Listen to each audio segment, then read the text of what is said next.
Hank's gonna hate this because you're probably gonna hear some planes go by, maybe an AC unit kick on, maybe some pigeons fucking in the roof next door. Pigeons fucking.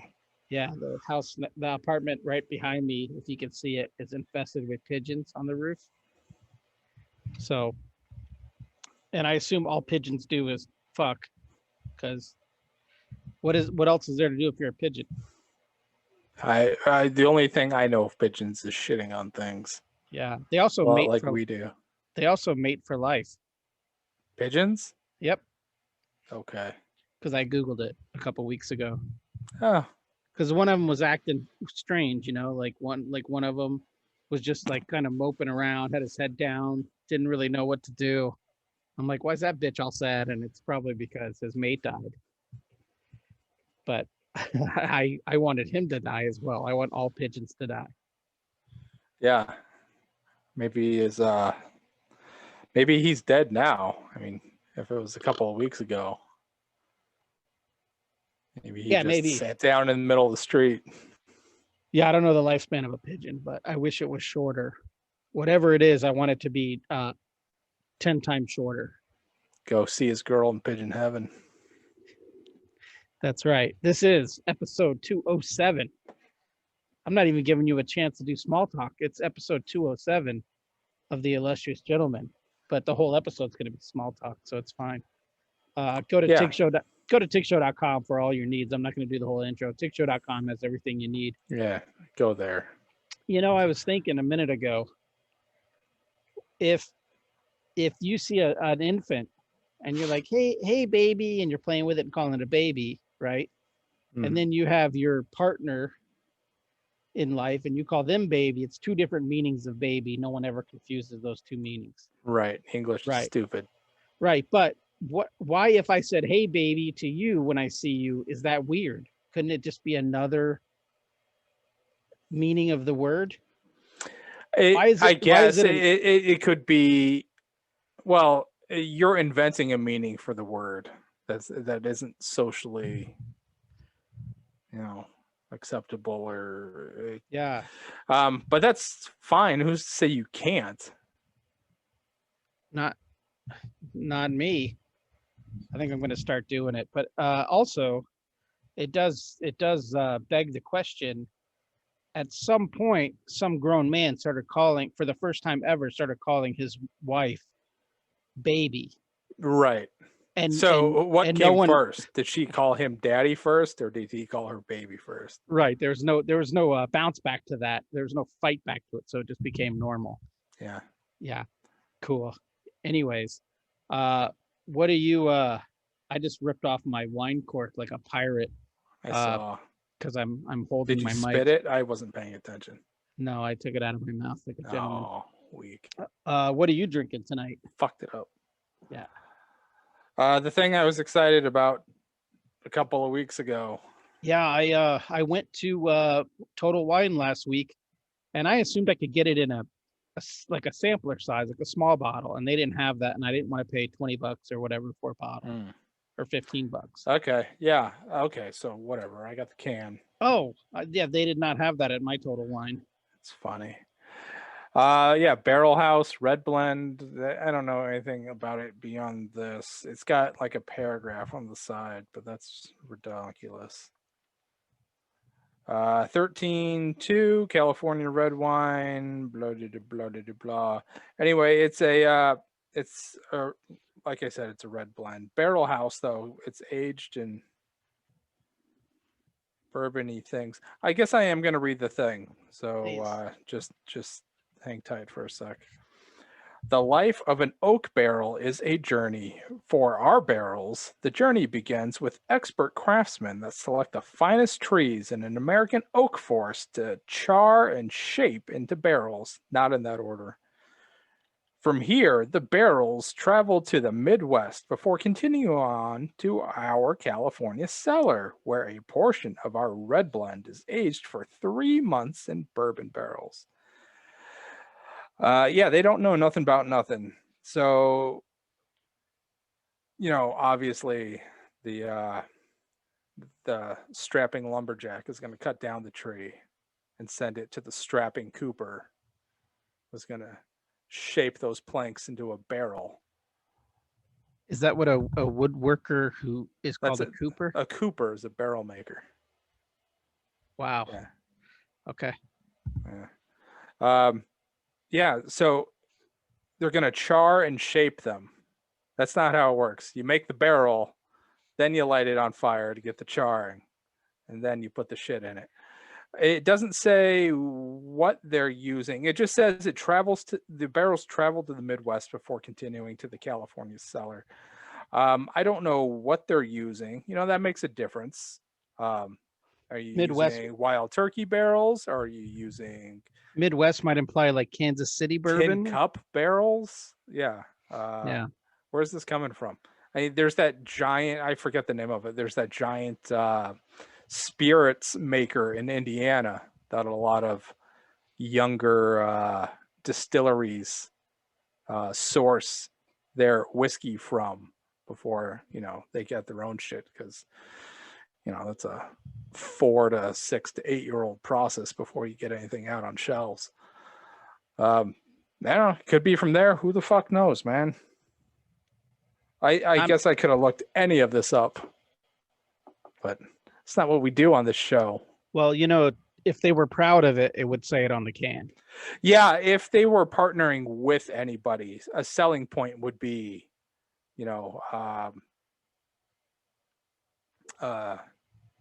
Jack Daniels. It would be Jim Beam. Right. Yeah, Buffalo Trace, something. Right. Yeah, and they got to do something with those barrels. It makes sense to sell them off to a brewery. They used to just like toss them. Now they have secondary market for them. Oh yeah, no, those things are gold now. Yeah. Every bearded whiskey nerd in the country has one of those on their Amazon wish list. Right. Well, I'm drinking something much less impressive. And it is oh yeah, I would like to know by the end of the episode if you can guess which bourbon it was soaked in, just off the taste. All right. I'll pay attention. All right. I'm drinking high quality Bay Bridge Pinot Grigio Colombard, not Colombard, but Colombard. It's so high quality that it was $3 on sale at Fry's for the whole bottle, and there's not even a year on here. Like they don't even give you a year of the vintage. But that's what I'm drinking. I've had it before. Spoiler alert. I like it. Nice. But I like it in a nice imperial pint glass, filled to the brim with ice.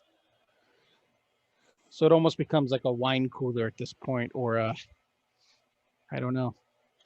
I like it. It's a pub glass, right? Yeah, but I call it imperial because it should hold 20 ounces. Right. Imperial pint.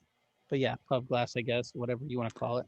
Just the shape, the funny little donut on the top. Yeah, apparently that gives it an extra 4 ounces, which I call bullshit on. We get weights and measures out here. Your second issue of Superman came out this week. Thought I'd bring it up. Yeah, sure. Yeah. Third issue next month. Yep. Yeah. Exciting stuff. To be I drawing the Man of Steel.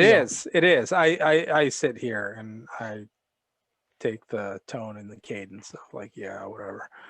But yes, I should start celebrating that because, only one person in the world was drawing Superman this month. That's right. And it was you, my friend. That's right. That's right. So everyone run out, get that, and also pre-order issue. I think it's 32 is the next issue. Yes. I could be wrong. But yeah, for people that are just watching the video or just joining us, I am now at the Southern Compound. Obviously, I'm outdoors. It's probably a cool 86 degrees looks with like no a green wind. Screen. Yeah, it kind of does look fake. I could tell. But anyways, yeah, I'm at the Southern Compound now for good, and I'm also an empty nester, I think is the term they use. I'm still financially supporting a child monthly for the next year, so I don't know if there's like a asterisk version of empty nester. I'm supporting him, but I've abandoned him. But he's an adult, so it's not really abandonment. It's an I adult, think right? those level out, the Right. abandonment and the support. Right. Right. So yeah, financially supporting a child, but no longer living with the child who is going to be an adult in 2 weeks. So yeah, it's my new life. It's the new me. How's he doing? Is he happy as a pig in shit? Is he kind Well, of? he's staying with a buddy, and so there's adults there. A sweet little abuela, sweet little grandma that he's living at the house. And when I said, "How's everything going?" he texted me back, "Dandy." Oh, And wow. I don't know if that's sarcasm, and I don't know how to read the text, or if it's like everything's fine. I think she's making everybody mint juleps. Yeah, maybe, maybe. So I don't know. But he seems. I haven't got any panicked phone calls. He, for the life of him, has not shown any emotion about me leaving after 18 years of his life. I had a breakdown last week. Would have been almost about a week from now. Last Monday, I had a pretty righteous breakdown. But that's okay because that's in the past, and it's a new me. It's better me, better human. I'm gonna be a better person, I think. But yeah, it's weird. I don't know. This is the first time I've been this version of me since I was 21. So in Well, I hope you let 15 years. yourself enjoy it as much as there is to enjoy. Oh, I'm gonna kill myself, which is gonna be a. It's not a killing ourselves is not a topic, but dying young is might be something we touch on tonight. And Oh, I'm on day 8 straight of just. oh, I am enjoying the new. As we continue to talk about me, I am enjoying the new. I got the studio now with Gonzo. Shout out Jay Gonzo. I'm enjoying the working 8 to 5 and getting home and just. My setup is a mile and a half away. There's no temptation to jump on the computer. It's just cook dinner, watch shitty TV, have a couple drinks, go to bed. I love it. It's great. nice. I love leaving at 5. Like I think Jay made a comment the other day about like, oh, you're leaving early. I said, I'm not leaving. I'm leaving on time. I'm out of here. I'm in here at a little bit after 8 and I'm leaving at 5. Well You know? done. Yeah, I'm excited about it. We'll see how it goes, but so far so good. We're having Positive our changes. we're having our studio open house tomorrow night, and I Jay's side of the studio has like furniture and like nicely framed things, and all the walls are painted, and it looks like a place that you could either live in and or entertain clients of any sort. Whether you're a brothel, whether you're a design Sure. firm, whatever you want. And then my side is like the $4 like artwork hung in the $4 It's frames the from other side of the Walmart. tracks. Yeah, like everything's hung up with a thumbtack and a $4 frame. You know, Looks like my 10-year-old's bedroom. yeah, like I couldn't be bothered to paint yet, and then I was like, oh, I should go get some paint, and I'm like, but if I paint now, it's gonna smell like paint, so fuck it. I didn't hang up any curtains, so it's just like ratty ass, like those apartment, those white, what do you call them? Help me out here. With the Venetian blinds? Yes, yeah. So it has those like shitty Everyone who's ever lived in an apartment has got those shitty Venetian blinds that just fall off all the time. Oh, That's are you okay? I'm talking about the horizontal slats. You're talking no, about no, the vertical slats. Oh yeah, those are shit. right. They're not Venetian. They're more like No, yes, those. Oh they're my god. they're more like Columbus blinds or like Cincinnati blinds. Yeah, I don't know. Even in the shitty apartments that I lived in, I don't know that I had those on the windows, but I definitely remember having them on the sliding glass door. Yeah, yeah. So there are those, and I couldn't bother to be hang up like I couldn't bother to hang up like a curtain or anything. So it's a If the nice horizontal ones are Venetian, then I think the vertical ones are like Tuscaloosa blinds or something. yeah, something like that. So yeah, much like the rebirth of Cool, the Milestone Media comics, you're in for a shock when you come to the studio, a static shock. Oh, One side, not the shocker. One side is cool and one side is my side. But my side also has a refrigerator full of beer. So pick your choice, people. yes. Side. Pick your choice. That's right. Side wisely, because one side has the refrigerator full of beer and one side does not. Yeah. I guess we're on to Choose your TikTok. pick. That's right. Choose your fighter. So TikTok, I want you to tell me. I got my notes here. I want you to tell me about this Australian show that you were talking about. We haven't talked in a couple of weeks as far as on the record. TikTok sounds like TikTok now. So Yeah, we're on TikTok. that's right. Now we'd play music. If I had okay. the Yeah, gumption. I did. I mentioned this Australian show. I heard about it because a couple of the producers, one of them is the lead on the show, were on the Weekly Planet podcast. Oh, I haven't listened to that lately, but I always enjoyed it. Yeah. No, yeah. So they were on with James and Mason, and they were super funny. And so I thought, oh, this sounds nice. It's the Australian version of Always Sunny, is what they wanted to make it. But yeah, it's super cool. It's called Why Are You Like This? And it's a couple of gals and a dude. They're all roommates. And the lead that was on Weekly Planet, what is her name? Naomi Higgins is the actress, and she's like the lead writer on the show too. She's super funny, just cute as a button. But she's like super woke, so she goes around, everything's a cause, and she's constantly on a mission to make everything better. Even Wait, is this in sorry? spaces where there's no opportunity to make everything better, Is this is this her on the show or her in real life? No, this is her on the show. Oh, okay. All right. Yeah. It's great though. Yeah. I it's only 6 episodes, and I think it aired, if I'm not mistaken, on the ABC in Australia like 3 years ago, but then Netflix picked up the seasons. But there's only 6 episodes. Okay. So it's like when I don't even know if there's a chance for another season. right. It's like when Dark Horse decides to collect a book that's already been published as an omnibus, and then they collect it and release it. Right. Talking on hardcover, available wherever comics are sold. Yeah, that kind of thing. Like the content's already been done, the talent's already been paid. All we got to do is release it. Right. Yeah. I enjoy the heck out of it. It's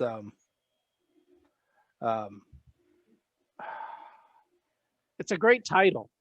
And I appreciate the content and sort of the premise a lot, where it's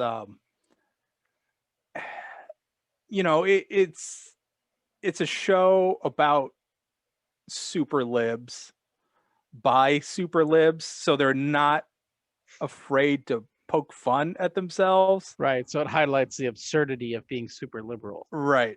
Right. Which we all should be, by the way. Yeah. Right. It's like and that sort of stuff always sort of cements the legitimacy of a position, because the closest thing on the right you get is Tucker Carlson, and it's not self-aware at all. Right. Yeah, like I'm a firm believer, if you're going to eat a chicken, you should know that chicken's name before you eat it. Right. Yeah. Oh man, yeah. Hank, our producer's going to hate me. I keep twisting my mic around, turning my mic around. A bit. Yeah, probably is. Yeah. All right. So I need to check that out. I'm limited on, because I don't watch TV at work now. I'm running, like, I realize, like, I'm not watching anything but sports. I haven't watched anything but sports or what my wife wants to watch in several weeks, but I'll put it on my list, even though I'm thinking about canceling Netflix because I haven't watched it in like 3-4 Yeah, months. there's nothing on And Netflix it's that I can think of that and it's screams to it's the me. same it's the same price as HBO Max, and HBO Max has I could watch that for years. The movie content and shit on HBO. Yeah. But speaking of HBO, I'm gonna talk about two HBO shows here real quick.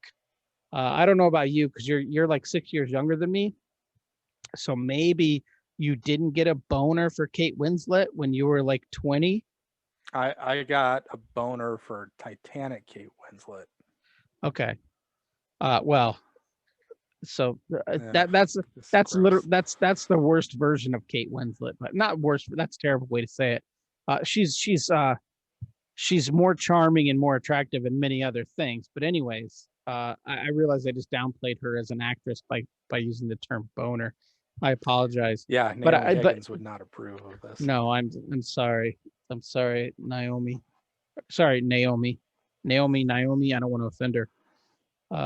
Higgins. I'll just call her Higgins, like she's the helper to The Magnum. butler, or whatever he was. But Indentured servant. Mayor of Easttown is a new crime show on crime dramedy, I get, or drama on HBO. It's great. I've never lived in Pittsburgh, but it seems to be a pretty spot on sort of Pittsburgh accent. Pittsburgh, like, finally. Yeah, that's what we've all been craving. But yeah, it's pretty fun. It's like a murder mystery, but it's not, it's more about like the weird shit going on with their lives and stuff like that. Sure.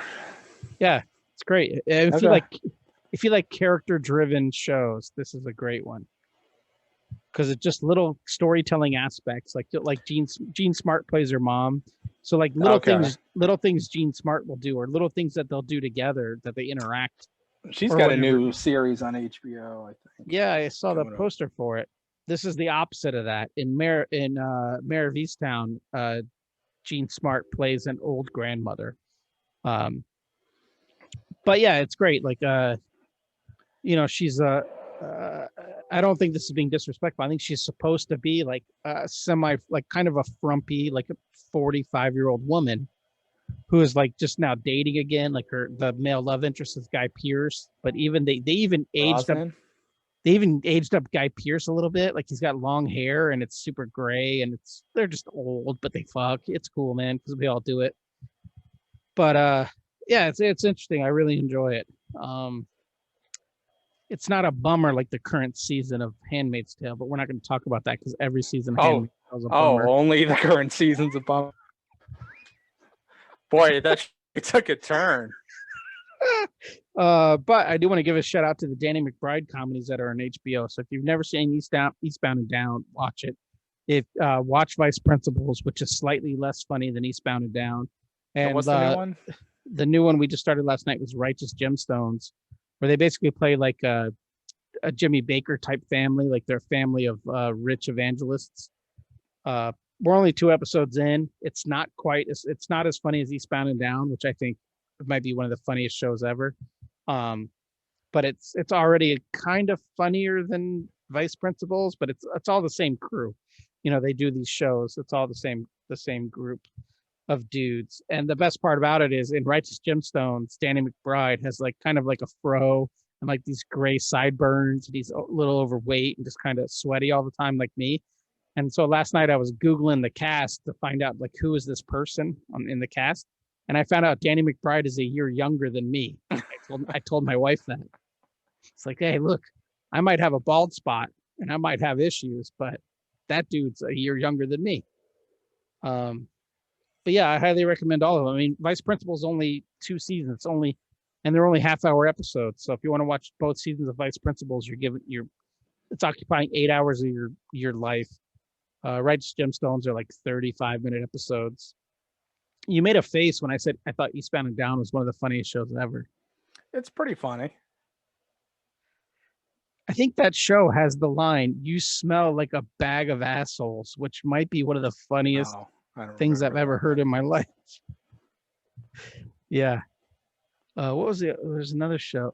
Party Down. I think you might have only guest starred on that. But Party Down is one of those shows. Party Down is one of those shows that fantastic. that was fun. Yeah. It's good. It's got the guys from the Toyota commercials, I think, is in it. Oh, I'm confusing him with Ken Marino. Sorry, Ken. Oh. I'm sure he listens. Oh yeah. Yeah. Yeah, those not the same dudes. No, not at all, but similar. This is the point of the show. If you don't fucking jump in here, I'm just going to talk. The point, nonstop. no. What are we doing? This is the part of the show where I wish we had an advertiser, like a sponsor, because this is normally where I'd take a pee break. Remember back in the good old days where I would run and pee, get another beer. We need an advertisement. Yes, we need an advertisement. Someone willing to pay us. Doesn't have to be much. It literally doesn't have to be much at all. I just need a break sometimes. Yeah, whatever. Yeah. Yeah. Okay. Yeah. What's on your list? What's on your idea list? There's the train. Yep. We're gonna wait. I forgot about the train. I mean, I haven't heard a plane go by, but yeah, we're right. No, I can see the flight path out of Sky Harbor there. Yeah. Above your head. I'm literally right. I'm literally a quarter mile away from the state capitol, so there could be a riot at any point, or a plane take off, or a train. Well, state capitol, but how you're not that close to Veterans Memorial where they're doing the recount. No, right. There's a dude with Trump flags there the other day. That's by the studio. That's about a mile up the road. Right. So if Antifa launches a sneak attack, I'm safe. Yeah. Okay. Unless they pose as the homeless population, because then I might be dead. We haven't heard one of them walk by yet either. But there's a lot of dudes yelling at themselves in this neighborhood. It's understandable. Unbelievable, this train.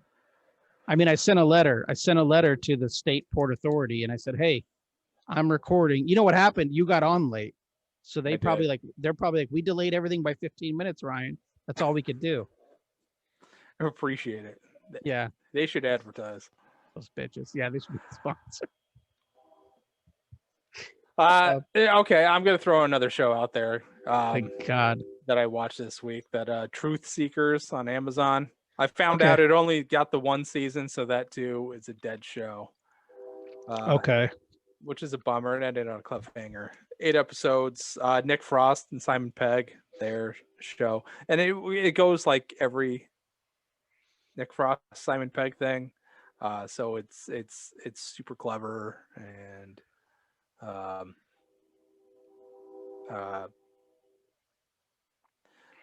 yeah, it's nice. It feels like it zigs when you expect it to zag, that sort of thing.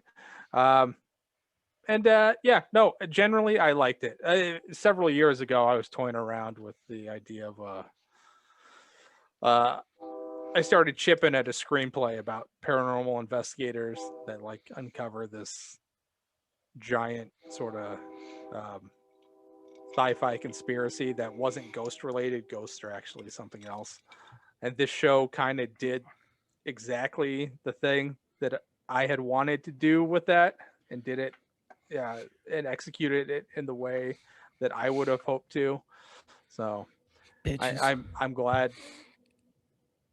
I feel ownership in a way of the show. Yeah, because you have an obsession with these fucking shows that you don't believe in. I find it all to be fascinating. Yes. Yeah. Has there ever been, in your history of watching all these bullshit paranormal hunter shows, by the way, like a show called Ghost Hunter implies that the ghost is prey. Shouldn't it be like Ghost Finder or like Ghost? You can't call it Ghost Finder. Like a ghost co-living space or something like that. Like the ghost isn't prey. You can't cook it and eat it. That's a show. There was a few years ago. I think it was called Ghost Asylum. It started the Tennessee Wraith Chasers. Now, if you're looking for the dorkiest, lamest fucking substitute for ghost, you choose Wraith. Yeah, the Wraith with Charlie Sheen. Right. 1, fuck you, and 2, these dudes are from Tennessee, and they all sound like they're from Tennessee. So if you think Zak Bagans is King Douche, the lead on this show was totally insufferable. He just a total hillbilly muscle bro. But there was one dude, there was this one guy on the show who sounded just like Mater, and they had to subtitle him. He was speaking English, and they had to subtitle him so you could figure out what he was saying. But on this show, it was ghost hunters because they built different traps every week, like out of quartz and like limestone and electrical grids and all this shit. Oh my god, it was great. Great. They'd catch a ghost, and then at the end of the episode, they'd go out to a field and release it like it was a possum.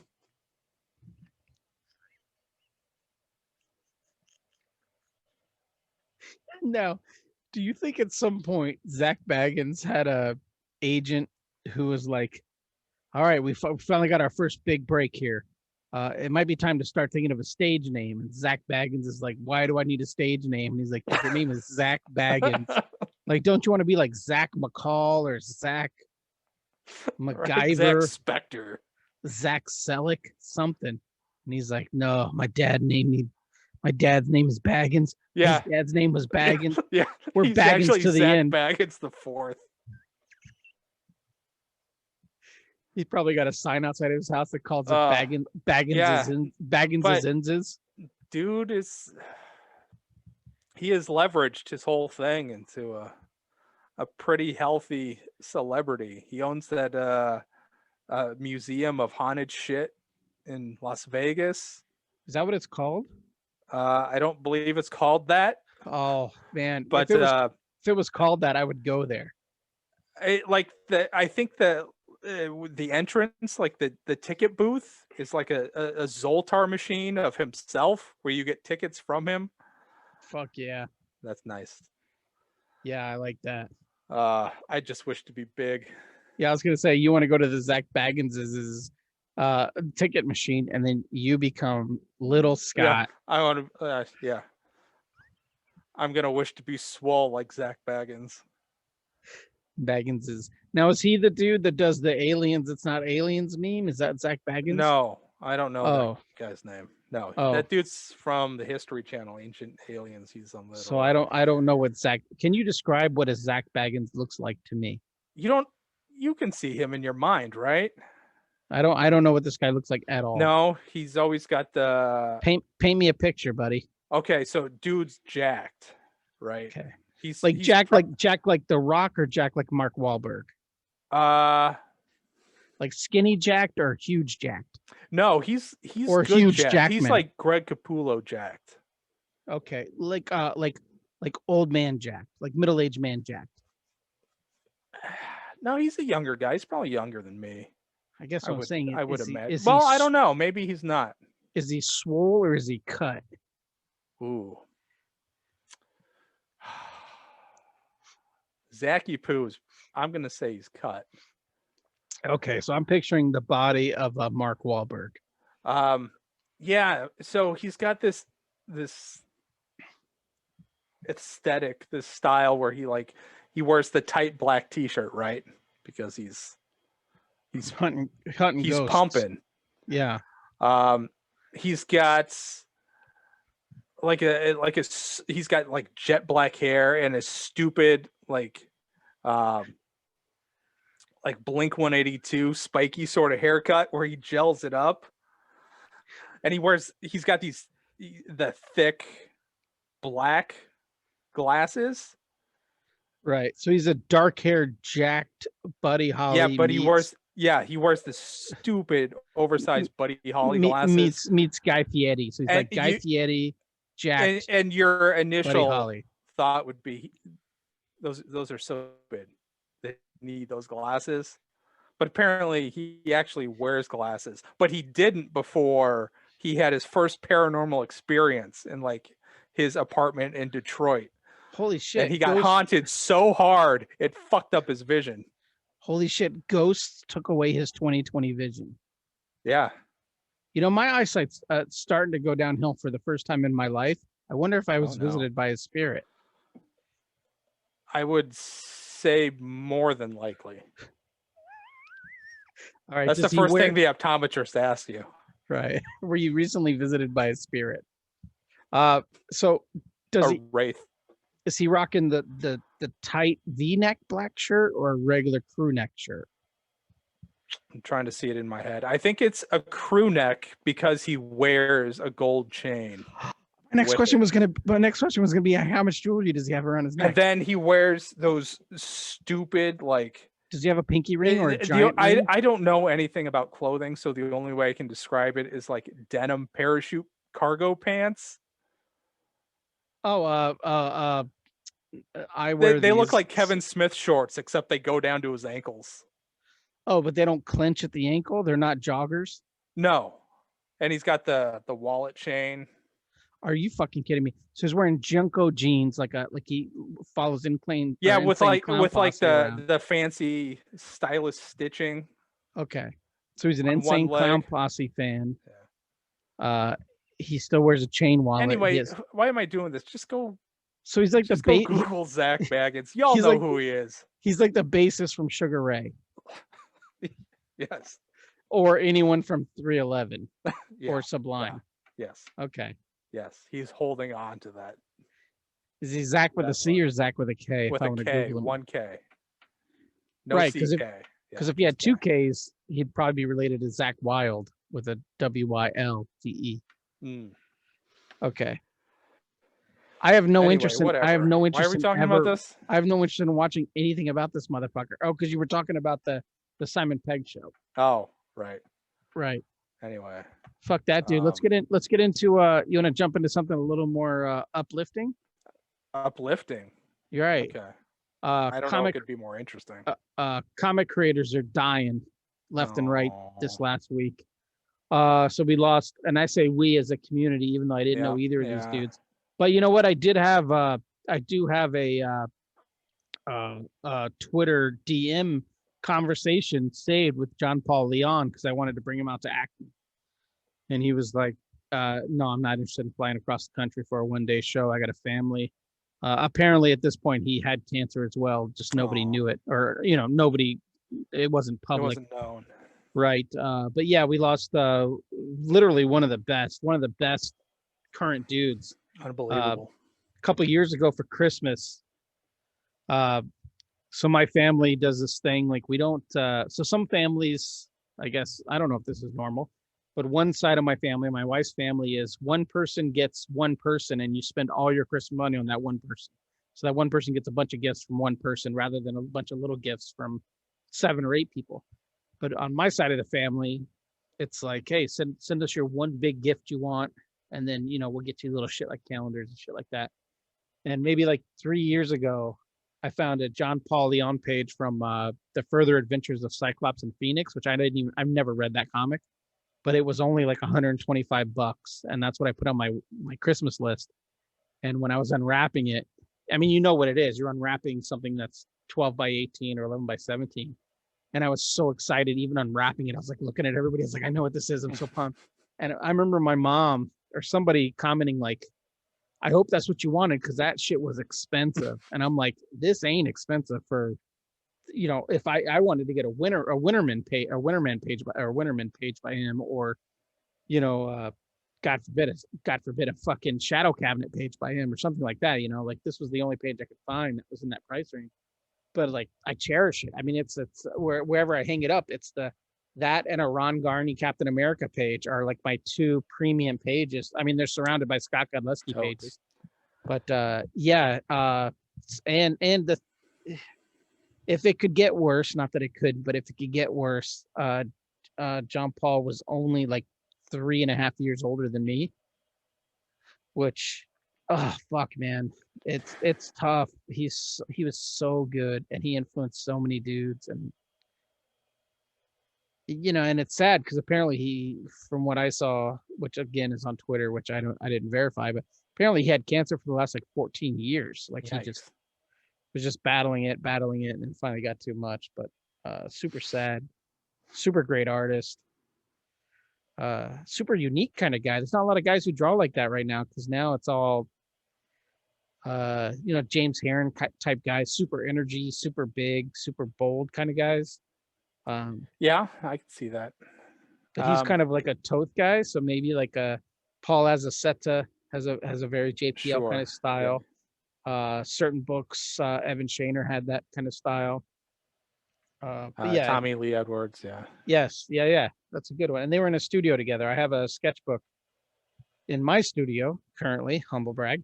I have a sketchbook from the Boulevard, which was Tommy Lee Edwards, John Paul Leon, Bernard Chang, and like two or three other guys from San Diego Comic Con. I got a sketchbook one year. But yeah, it sucked. I mean, like I said, I never met him, but I would have loved to have had him out just to show appreciation. And then just a couple days ago, Jesse Hamm died, who most people know more as like a art tutorial kind of tips on Twitter kind of guy. Right. But when you look at his work, when you research his work, he was super talented. He had various styles he could work in. I saw one person post on Twitter that he was ambidextrous. So with his right hand, he could draw like realistic portraits, and with his left hand, he could cartoon. Jesus Christ. But yeah, like he has a Gumroad store. For anyone who's interested in getting art tips, you can Google it. But one of the things he sells on his Gumroad store is he did 110-page PDF like essay analysis of Alex Toth, and he used to run the Alex Toth fan live journal, which is I didn't know that. I used to back in the day I would go to that all the time. But yeah, he's probably younger than me or about my age, so it's it's funs and games are over, man. As I drink a bottle of wine and just had a pasta dinner. Yeah, it's I don't know. I was gonna say something like it's we're starting to get into that Age group, right where even though you could claim die too young, it's still about the time when shit starts happening. It is too young, more frequently. Yes, it is too young, but it is also the time when shit starts happening. Like when I first discovered his work, when you're someone who wants to draw comics and you're like 17, 18 and you discover another artist's work, you just assume that they're like a master of their craft and they've been working at it forever. But like I was a fan of John Paul's Shadow Cabinet, his milestone work. I had no idea he was only like 3.5 years older than me. Like when I was 15, 16, 17, I had no idea he was like 19, 20 drawing comics that I was reading, or like, right. or like even dudes that, like Uncle Phil, like Phil Hester or Coley Hamner. They're only like 10 years older than me. I had no fucking idea. Like when I was 20 and I was looking at stuff that they were doing, I would have had no idea that they were only 10 years older than me. You just assume because they're doing work for Marvel DC in my head, you just assume they're like, oh, middle-aged dudes right. at the peak of their career. You didn't know they had another like good 30 years in them. But yeah, it is the time where shit's happening. Yeah, it's been a minute here in the comic scene. Yeah, it sucks. But yeah, and I do like that. Maybe this will encourage more people. Like I'm always a little nervous, like gushing to pros. Like, oh, I love your stuff. I'm a huge fan. Like when I was messaging John Paul about coming out, and he was like, yeah, pass. I got other shit to do, which is totally understandable. Then I said, hey man, do you have any Shadow Cabinet pages lying around? Because I haven't seen any for sale. And he's like, what the fuck? He's like, no one has brought that shit up. And I'm like, specifically, do you have pages from issue 16 of Shadow Cabinet? And he's like, I probably do, but I would have to look. Like it would take some time to look. And he was being kind. He's like, I can look and get back to you. And like he's not gonna go look through 20-something-year-old bins to find those pages, but yeah, he seemed genuinely like, holy fuck, like, yeah, because most people know me from Earth X, or most people know me from this other stuff, and I'm like, oh yeah, issue 16 of Shadow Cabinet, where you guys were in the snow, and Iota was doing this shit with Iron Butterfly or whatever, and he's like, dude, he's like, don't message me again, like, stop, like, stop what you're doing, seek some help. But yeah, so that's a fucking bummer. I'm glad I brought us there. Uh, on a better note, when I moved to last week, I guess it'd be 2 weeks. Uh, I threw out maybe 200 pages of original art that I just had in boxes, and I just have nowhere to store them. And Wow. they just went in the dumpster, and I didn't think twice about it. Like at one point, I was like, I should go through those, because some of those, I even told my son as we're pushing them to the dumpster on these like furniture dollies. I was like, oh, I could probably go through those and pull out like primo pages, quote unquote primo pages for me, $40 pages, $50, $60 pages. That's probably a couple $100, maybe thousands of dollars I'm throwing away in potential art sales. And he's like, well, why don't you do it? I was like, I don't have the time or the fucking energy, because they're all like, if they were all like where I never filled in the blacks. Like, remember when we used to work traditionally, you'd fill in the blacks after you scan the page in. So you didn't, I don't, at least me, Yeah, I there never were, did that. oh, so there are lots of pages where I never filled in the blacks until I scanned it, and then I filled them in digitally. So they were almost all that. So it's like, well, I could funnel through that, find the quality pages, take some time, paint in the page, fill in the pages. But no, I threw them away, and I literally have, I put it on my notes, but other than that, I have not thought about it once. Wow. And I really, you're breaking listeners' hearts right now. I'm breaking a listener's heart who's like, I want that Doc Unknown issue. I have flashes in my mind of Ryan Otley burning Invincible pages in his fire pit. Yeah. Yeah, I don't. If I was Ryan Otley, I wouldn't have done that. But I'm Ryan Cody. I'm a different Ryan. We're on a different spectrum of original art sales. So it's like, I don't have 20 minutes to go through that box and pull out pages. Yeah, I've got a box in here somewhere, and yeah. Now thinking about it, if I never find it again, I don't know how upset I would be. Right, but again, you're not a Ryan Cody, you're a Scott Godleski. Those pages are probably worth something. There's nothing in that box worth having. Anything worth having is gone. Well, I don't know. I mean, you never know when I want to buy something. Do you have some wait, let's go through it real quick. Code Breakers, no. Dracula, no. Well, you went digital pretty closely after Dracula, right? Lost Boys. No, Lost Boys was original. No, Lost Boys was all digital. Dark and Bloody was before Lost Boys? Yeah, I went digital halfway through Dark and Bloody. Yeah, I was talking to Gonzo a couple days ago, and we were talking about working digitally versus working traditionally. And I said, I have a trade here on my shelf, the Dark and Bloody trade, and I can tell you the exact panel Scott went digital. Because didn't you switch in the middle? Didn't you switch in the middle of a page? Or maybe you just switched on a new page, but I thought it was like in the middle of a page. I know it might have been. I might have started. I know it was a spread. It's a double page spread. I might have started it and scanned it and finished it digitally. Because I know that immediately it became like, when people start working digitally for the first time, they put way too much detail into it because you can zoom in. Yeah. And I remember being like, this shit's super tight all of a sudden, like super tight and super well done all of a sudden. And it's like when you're when you're starting to draw for the first time and you find out that if you reduce shit on a photocopier, it looks better. That's what working digital does to traditional artists. You realize like, oh, I can do a lot more detail. Sure.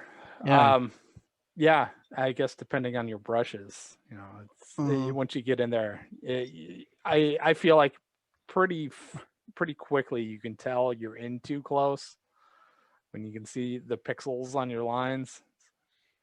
Yeah, but yeah. like a total dumbass on that spread, I remember sitting down and putting my circle template stencils on top of the screen and doing it that way because fucking adorable. Yeah, because Photoshop, even now, I don't think you can do stroked circles in Photoshop. Yes, well, I mean, there might be a way. But it's a total bummer.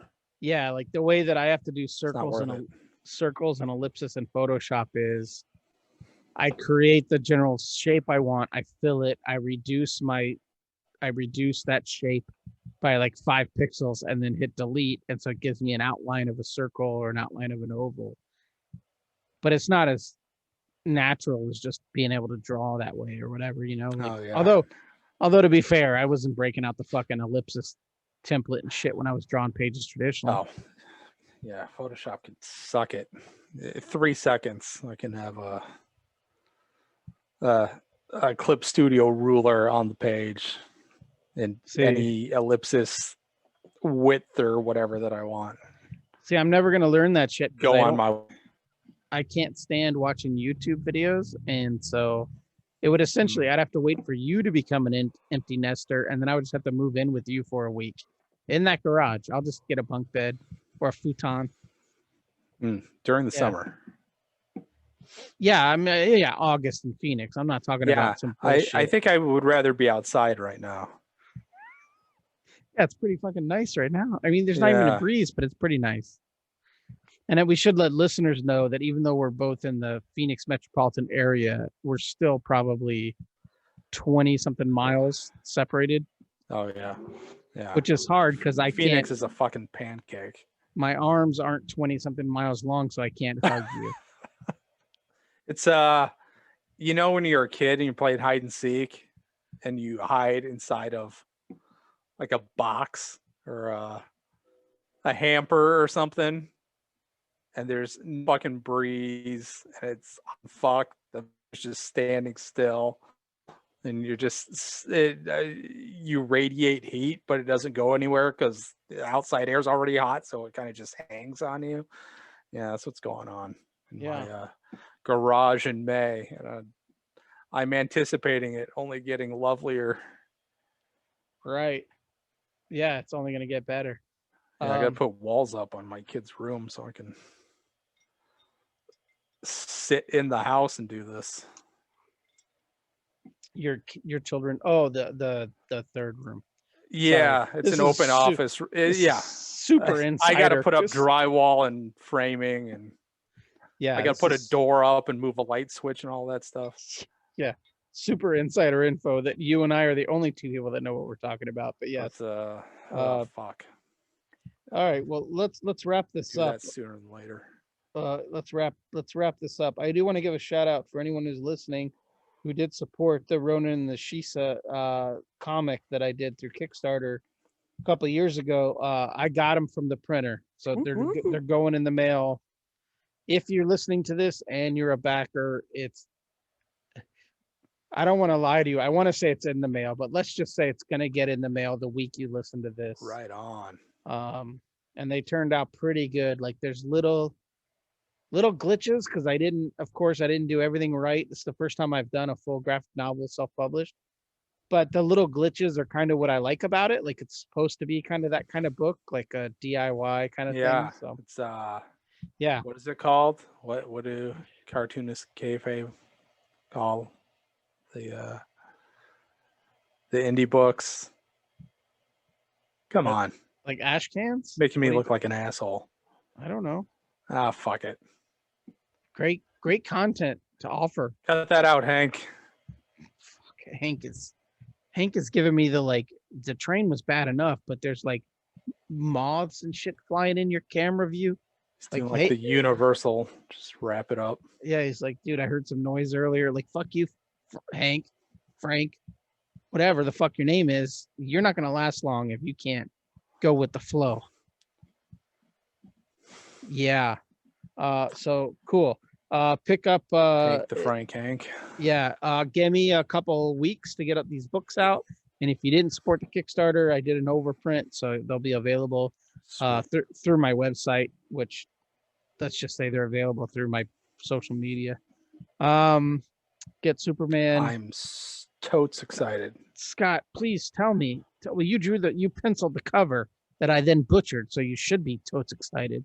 Tell me about your Barrel House Red. Oh, it is a red. What did I have last time? I had a Chardonnay last time.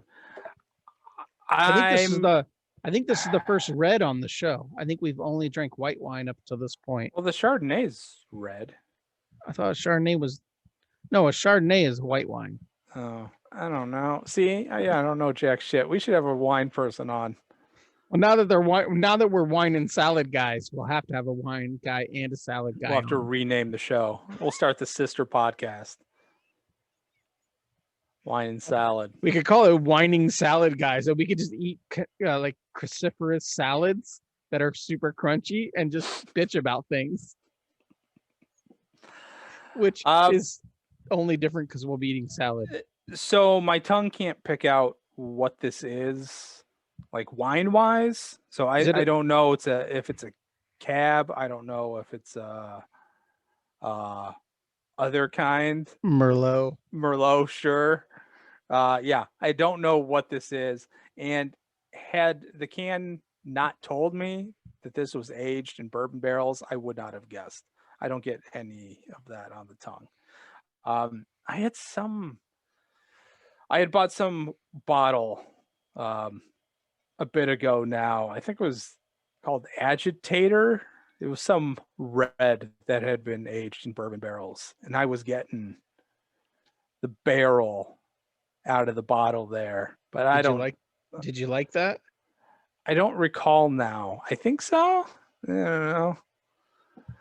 But it was relatively cheap. I think it was like $20, maybe. Okay.